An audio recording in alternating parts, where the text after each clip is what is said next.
Brought to you by TechnoSpark 20 series smartphones.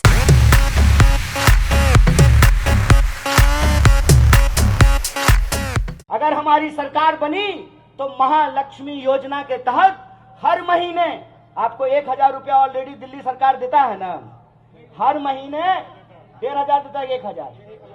1,000 हम 8,500 रुपया जो है आपको देने का काम करेंगे। अगर हमारी सरकार बनी तो जो नौजवान है, जो विद्यार्थी पढ़ता है, सुनो मेरी भाई, अगर इस देश में बड़े पूंजीपतियों का कर्जा माफ हो सकता है, इन्होंने अपने दोस्त का, बड़े पूंजीपतियों का, बड़े धन्ना सेठों का 16 लाख करोड़ कर्जा माफ किया है। हम कहते हैं कि अगर इस देश में बड़े धन्ना सेठों का कर्जा माफ हो सकता है तो आपको किसानों का कर्जा भी माफ करना पड़ेगा, आपको विद्यार्थियों का कर्जा भी माफ करना पड़ेगा। जो विद्यार्थी लोन लेकर के पढ़ाई किया है उस तमाम लोन को हम जीरो करेंगे, उसका कर्जा माफ करेंगे। और कर्जा हम इसलिए माफ करेंगे कि कर्ज लेकर के बच्चा पढ़ता है, इंजीनियर बनता है, एमबीए करता है, लेकिन जब नौकरी ढूंढने के लिए जाता है तो उसको नौकरी नहीं मिलती है। तो हम विद्यार्थियों का कर्जा माफ करेंगे, तो हम नारी न्याय करेंगे, युवा न्याय करेंगे, किसान न्याय करेंगे, विद्यार्थियों का साथ न्याय करेंगे। और इस देश के अंदर रहने वाले जो 140 करोड़ लोग हैं, यह देश हम सब का है। यह देश जितना धनवानों का है उतना ही गरीबों का है। और चप्पल पहनने वाला गरीब का एक बच्चा आपसे वादा करता है कि हम अपना हक लेकर के रहेंगे। आप हमारी आवाज को ताकत दीजिए, संसद में आपकी आवाज गूंजेगी, संसद में आपकी मांग गूंजेगी और आपके हक और अधिकार के लिए अपने खून के आखिरी बूंद तक संघर्ष करेंगे। इसी आशा और उम्मीद के साथ कि इस बार आप बदलाव के पक्ष में काम करेंगे और उत्तर पूर्वी दिल्ली में बदलाव होकर के रहेगा। बोलिए, बदलाव होगा, परिवर्तन होगा। तो इस बार 25 मई को आप परिवर्तन कीजिए। चिन्ह है, चिन्ह के बारे में एक बात आपको बता देते हैं कि दिल्ली में आम आदमी पार्टी और कांग्रेस पार्टी का गठजोड़ हुआ है और इस गठजोड़ में दिल्ली की जो 7 सीट है, 4 सीट पे आम आदमी पार्टी लड़ रही है, झाड़ू वाले लड़ रहे हैं, और 3 सीट पे कांग्रेस पार्टी लड़ रही है, हाथ का पंजा वाला पार्टी लड़ रहा है। इसीलिए आपके यहाँ वो बदलाव का चिन्ह हाथ का छाप है और वो छाप 2 नंबर पे है। आप उत्सव की तरह तैयार होकर के अपने घरों से निकलिए और परिवर्तन के उस बटन को दबाइए और उत्तर पूर्वी दिल्ली में बदलाव लेकर के आइए। आप लोग बड़ी देरी से हमारा इंतजार कर रहे थे, तो देरी से आने के लिए सबसे पहले मैं आप सबसे हाथ जोड़ करके क्षमा मांगता हूं, आपसे माफी मांगता हूं। देरी से आने की 2 वजह है। पहली वजह तो ये है कि हमारे क्षेत्र में करावल नगर में 2 दुखद घटना हुई। शेरपुर गांव में और करी मेंडू गांव में एक नौजवान साथी जिनकी उम्र 32 साल थी, हार्ट अटैक होने की वजह से उनका दुखद देहांत हो गया। तो मैं वहां शोक व्यक्त करने के लिए गया था और कांग्रेस पार्टी के एक बहुत ही पुराने कार्यकर्ता और इस कार्यक्रम की तैयारी में भी जोर शोर से लगे हुए हमारे नंबरदार जी, उनका भी दुखद देहांत हो गया है। तो मैं सबसे पहले इस मंच से दोनों मृत आत्मा को शांति की कामना करता हूं, उनको जो है शोक व्यक्त करता हूं और इस दुख की घड़ी में हम उनके परिवार के साथ खड़े हैं, वो हमारे परिवार के सदस्य हैं। अब बिना किसी देरी के मंच पे हमारे तमाम करावल नगर जिले के और उत्तर पूर्वी दिल्ली के आम आदमी पार्टी और कांग्रेस पार्टी के प्रमुख नेता और कार्यकर्ता मौजूद हैं और राजस्थान से चलकर आए हुए हमारे युवा विधायक वो भी इस क्षेत्र में आए हैं, वो भी मंच पर मौजूद हैं। तो मैं आप सबकी तरफ से इकट्ठे पूरे मंच को नमन करता हूं, उनको प्रणाम करता हूं और सीधे आपसे 2-4 बात कहना चाहता हूं। अव्वल तो मेरी आवाज जहां तक पहुंच रही है करावल नगर जिले के, करावल नगर विधानसभा के, सोनिया विहार के आप सभी, ये एक पुस्ता है ना, पहला पुस्ता है, और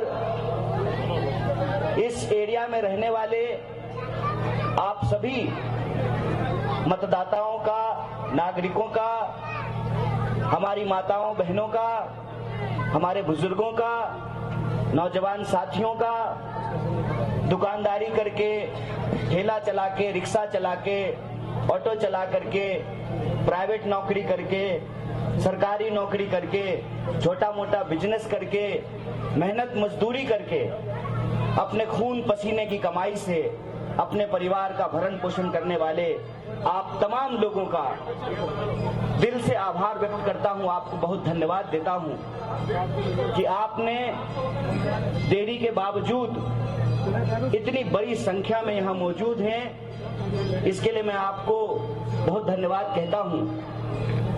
और जब मैं यहां आया हूं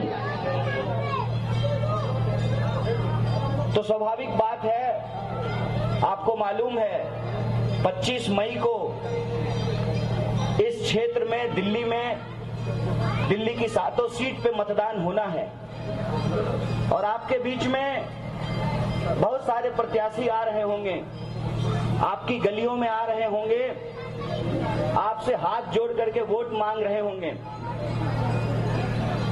मैं भी जब यहां आया हूं तो आपकी यही अपेक्षा होगी कि मैं भी आपसे वोट मांगूंगा। लेकिन मैं एक सबसे जरूरी बात कहता हूं, मैं आपसे वोट मांगने के लिए नहीं आया हूं। मैं आपके बीच सिर्फ और सिर्फ ये कहने के लिए आया हूं कि आपके बीच इससे पहले भी बहुत सारे प्रत्याशी आए, उन्होंने वोट मांगा और आपने वोट दिया। मैं सिर्फ ये हाल जानने के लिए आया हूं आपका कि जिनको आपने वोट दिया और उन्होंने जो आपसे वादा किया उसमें से कितने वादे पूरे हुए हैं। एक भी नहीं, कोई भी नहीं। ये जो पुस्ता रोड है, इसका चौड़ीकरण करने का, डबल पुस्ता बनाने का वादा हुआ था ना? हुआ था। आपके एरिया में जो पानी की समस्या है कि समय पे जो है पानी की लाइन डल जाएगी, फोन करने पे जो है पानी की टैंकर आ जाएगी, ये वादा हुआ था ना? हुआ था। मैं जब इस गली से आ रहा था तो मैं सोच रहा था कि कितना बढ़िया सड़क है, बारिश हो जाए तो सड़क पे ही मछली भी पाल लेंगे। इतने गड्ढे जो हैं ये पुस्ता रोड से लेकर के ये मंच तक आने में दिखाई दिया है। आपको बस ये सोचना है, और खास करके जो हमारी माताएं सुन रही हैं, माता जी, रोटी को ज्यादा देर तवा पे छोड़ देते हैं तो रोटी जल जाती है ना? वैसे ही किसी इंसान को ज्यादा देर कुर्सी पे छोड़ देते हैं तो अहंकारी बन जाता है, उसका अहंकार बढ़ जाता है। मैं आपसे ये कहने के लिए आया हूं कि आपके आशीर्वाद से हमने डॉक्टर की डिग्री ली है, हमने पीएचडी किया है। ये पढ़े लिखे कांस्टेबल साहब हैं। क्या साहब, डॉक्टर बनने में बहुत मेहनत लगता है ना, पीएचडी करने में। हमने आपका नमक खाया है। आज जब हम आपके बीच आए हैं तो हम सिर्फ एक संकल्प लेकर के आए हैं कि यह जो सत्ता का अहंकार है, अगर आप इस अहंकार को तोड़ना चाहते हैं तो हम आपके उम्मीदों को जोड़ने के लिए आए हैं, आपके सपनों को जोड़ने के लिए आए हैं। जो मुद्दे उत्तर पूर्वी दिल्ली के लोगों के हैं, और वो मुद्दा जो है, उस मुद्दा को समझने के लिए कोई किताब पढ़ने की जरूरत नहीं है। जो इस क्षेत्र में रहते हैं उनको मालूम है कि भजनपुरा से यहां आने में कितना जाम का सामना करना पड़ता है। जो लोग सोनिया विहार से बाहर निकलते हैं, सुबह में काम पर जाते हैं, उनको मालूम है कि उनको जाम की कितनी समस्या झेलनी पड़ती है। जो विद्यार्थी पढ़ने के लिए कॉलेज जाते हैं, स्कूल जाते हैं, उनको मालूम है कि जाम की समस्या से उनको कैसे सामना करना पड़ता है। इस एरिया में रहने वाले लोग हैं, उनको अच्छे से मालूम है कि पानी कब आता है और कब पानी नहीं आता है। इस क्षेत्र में जो रहने वाले लोग हैं, पता नहीं कब से यह बात सुन रहे हैं कि पुस्ता रोड, डबल पुस्ता रोड बन जाएगा। मैं आपसे कहना चाहता हूं कि जो आप साल भर झेलते हैं, जो आप पिछले 10 साल से झेल रहे हैं, उसको बदलने के लिए इस देश के संविधान ने आपको एक ताकत दी है, आपको एक अधिकार दिया है। वो ताकत ये है कि 5 साल में एक बार लोग अपना हेलीकॉप्टर छोड़ करके जब आपकी गलियों का धूल फांकने के लिए आते हैं, तो आप उनके चेहरे का धूल पोंछ करके कहिए, ए बाबू आए तो सही, हम तो यही रहते हैं। ये बताओ कि कब इस एरिया में रहने वाले लोगों को जाम से मुक्ति मिलेगी?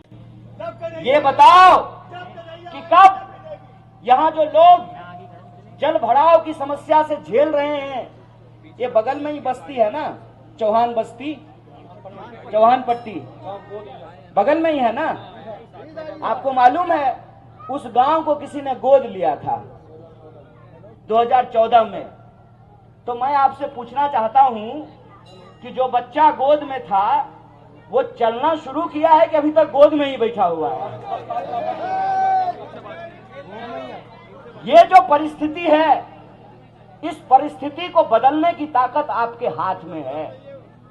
इस परिस्थिति को आप बदल सकते हैं अगर आप इस देश की सत्ता को एक संदेश दें कि साहब 7 सीट में आपने 6 सीट बदल दिए, 6 पर कैंडिडेट बदल दिया, 7वें पर कैंडिडेट क्यों नहीं बदला? क्योंकि आपको यह घमंड है, आपको यह अहंकार है कि इस इलाके की लोगों की हालत नहीं बदलेगी, तब भी जो है हम कुर्सी पे जमे रहेंगे, हमको कुर्सी से कोई बदलने वाला नहीं है। इसीलिए मैं आपके बीच वोट मांगने से पहले ये कहने के लिए आया हूं, वोट देना या नहीं देना आपका अधिकार है, लेकिन अगर पिछले 10 साल से आप जिन समस्याओं से जूझ रहे हैं, उनसे अगर आप मुक्ति चाहते हैं, आप चाहते हैं कि हम एक ऐसे विकल्प को चुने जिसने गरीबी किताब में नहीं पढ़ी है। हम बिहार के लोग हैं, हम सपनों को सजाने के लिए, अपना भविष्य बनाने के लिए घर बार छोड़ करके दिल्ली आते हैं। मैं 2009 में उत्तर पूर्वी दिल्ली में जो तिमारपुर विधानसभा है, वहां के नेहरू विहार में रहने के लिए आया था कि नौकरी मिलेगी, अच्छा पक्का मकान बनाएंगे, बढ़िया ब्याह शादी होगा, बाल बच्चा होगा, वंश का नाम आगे बढ़ाएंगे। स्थिति यह है कि हमने पढ़ाई लिखाई की, ट्यूशन पढ़ा करके हमने अपनी पढ़ाई की, और जब पीएचडी करने के लिए पहुंचे तो हमने देखा कि धीरे धीरे इस देश का इतिहास और इस देश की संस्कृति को बदलने की कोशिश की जा रही है। मेरा एक सीधा सवाल है आपसे। मेरा नाम कन्हैया है, मिथिला की भूमि पे जन्म हुआ, जो माता जानकी की जन्मभूमि है। आप मुझे बताइए, बड़े बुजुर्ग यहां बैठे हुए हैं, ईश्वर हमारी रक्षा करेंगे कि हम ईश्वर की रक्षा करेंगे? बोलिए, ईश्वर हमारी करेंगे ना? हम तो ईश्वर की रक्षा नहीं करेंगे ना, ईश्वर हमारी रक्षा करेंगे ना। हमारा काम है अपने कर्म पर ध्यान देना, फल देने का काम ईश्वर का है। आजकल कुछ लोग अपना कर्म पे ध्यान नहीं दे रहे हैं और ईश्वर की रक्षा करने का दावा कर रहे हैं। तो मेरा एक सीधा सवाल है, रे भैया, तुमसे ही गली तो बन नहीं रहा है, तुमसे नाला तो बन नहीं रहा है, रोड तो तुमसे बन नहीं रहा है, और तुम ईश्वर बचाने के लिए आए हो।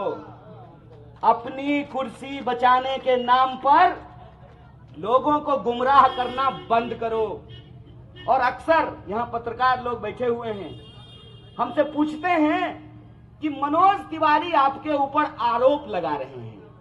हमने कहा देखिए, हमारे यहाँ एक कहावत कहते हैं कि खाया हुआ शरीर और नहाया हुआ शरीर छुपता नहीं है। आप हमारे ऊपर आरोप लगा रहे हैं और जो है आपके आरोप को हमने कई बार जवाब दिया है, लेकिन झूठ बोलने वाले लोग, उनकी ऐसी आदत होती है कि वो झूठ बोलते ही हैं। तो अब मैं उनको खुली चुनौती है, तो तुम इस एरिया में रहने वाले लोगों के सवालों का जवाब दो कि 10 साल में तुम्हारे खाते में 28 करोड़ रुपया पहुंच गया, इस एरिया में रहने वाले लोगों के खाते में 15 लाख रुपया क्यों नहीं पहुंचा? इस सवाल का जवाब दो कि देश के गृह मंत्री का बेटा यूपीएससी का एग्जाम दिया था, एसएससी का कंपटीशन दिया था। अरे इसीलिए बीसीसीआई का सेक्रेटरी बन गया कि उसके पप्पा गृह मंत्री हैं। गृह मंत्री का बेटा बनेगा बीसीसीआई की सेक्रेटरी और हमारे बच्चों को नहीं मिलेगी नौकरी। आपको मैं बता दूं कि केंद्र सरकार के अधीन 30 लाख पद खाली हैं, 30 लाख, और कोई भी एग्जाम समय पे नहीं होता है। और एग्जाम जब होता है तो प्रश्न पत्र लीक हो जाता है, पैसा लेकर के नौकरी बांटते हैं। अगर घूस देने का पैसा नहीं है तो गरीब जो है अपने बच्चों को पढ़ा नहीं सकता है, अपने बच्चों को नौकरी नहीं दिला सकता है। और आप सब लोगों को सुन करके दुख होगा कि एक घंटे में 2 नौजवान हमारे देश में आत्महत्या कर रहे हैं। एक घंटे में 2 किसान हमारे देश में आत्महत्या कर रहे हैं और कहते हैं कि हम तीसरी सबसे बड़ी अर्थव्यवस्था बन गए हैं। बहुत बधाई आपको, लेकिन ये बताइए कि अगर हम तीसरी सबसे बड़ी अर्थव्यवस्था बन गए हैं तो वो 80 करोड़ लोग कौन हैं जिनको लाइन में लग करके 5 किलो अनाज लेना पड़ता है? वो लोग कौन हैं? मैं कहता हूं कि नई दिल्ली में रहने वाले बड़े बड़े लोग, मेट्रो भी अब आता है इस एरिया में। एक बार मेट्रो लेकर के ई रिक्शा पकड़ करके आइए उत्तर पूर्वी दिल्ली और देखिए ये है भारत की जनता किस हालत में रह रही है। अपने खून पसीने की कमाई से अपना परिवार चलाते हैं, फल बेचते हैं, दुकान चलाते हैं, नौकरी करते हैं, बिजनेस करते हैं। हालत ये हो गई है कि जो 400 का सिलेंडर मिलता था वो 1200 रुपए में मिलता है। बोलिए मिल रहा है कि नहीं मिल रहा है? जो सोना 35,000 रुपए तोला मिल रहा था 73,000 रुपए तोला मिल रहा है। जो दवाई 5 रुपए में मिलती थी वो 15 रुपए में मिल रही है। जो जूता 100 रुपए में मिलता था वो 1000 रुपए में मिल रहा है। जो तेल 60 रुपए किलो मिलता था 200 रुपए किलो मिल रहा है। जो पेट्रोल 50 रुपए लीटर मिलता था 100 रुपए ये लीटर मिल रहा है। महंगाई इस देश के आम लोगों की जान निकाल रही है। सब कुछ महंगा होता जा रहा है। शिक्षा महंगी हो रही है, दवाई महंगा हो रहा है, इलाज महंगा हो रहा है। इसकी जिम्मेवारी कौन लेगा? हम क्यों सरकार चुनते हैं? हम सरकार इसलिए चुनते हैं कि हम सरकार को टैक्स देते हैं, सरकार बदले में हमारी सड़कें बनाए, हमारे लिए बिजली की व्यवस्था करे, हमारे लिए पानी की व्यवस्था करे, हमारे बच्चों के लिए शिक्षा की व्यवस्था करे, हमारा बच्चा जो पढ़ लिख लिया है उसके लिए रोजगार की व्यवस्था करे, महिलाओं की सुरक्षा करे और भेदभाव नहीं करे। हमारी क्या गलती है? यमुना के उस पार रहने वाले लोग भी भारत के लोग हैं और यमुना के इस पार रहने वाले लोग भी भारत के लोग हैं। यमुना के उस पार भी रहने वाले दिल्ली के लोग हैं, यमुना के इस पार रहने वाले भी दिल्ली के लोग हैं। हमारी क्या गलती है? हमारी क्या गलती है कि हमको पानी नहीं मिल रही? हमारी क्या गलती है कि हमको बिजली नहीं मिल रही? हमारी क्या गलती है कि हमारा गली नहीं बन रहा? हमारी क्या गलती है कि हमारा नाला नहीं बन रहा? इसकी जिम्मेवारी कौन लेगा? इसीलिए हमारे देश को आजादी दिलाने वाले हमारे महामानवों ने सोचा कि इस देश को अगर रास्ते पर रखना है, लोकतंत्र को अगर बचा करके रखना है, तो लोकतंत्र की ताकत लोगों के हाथ में देना पड़ेगा। और लोगों के हाथ में वो ताकत है वोट का अधिकार।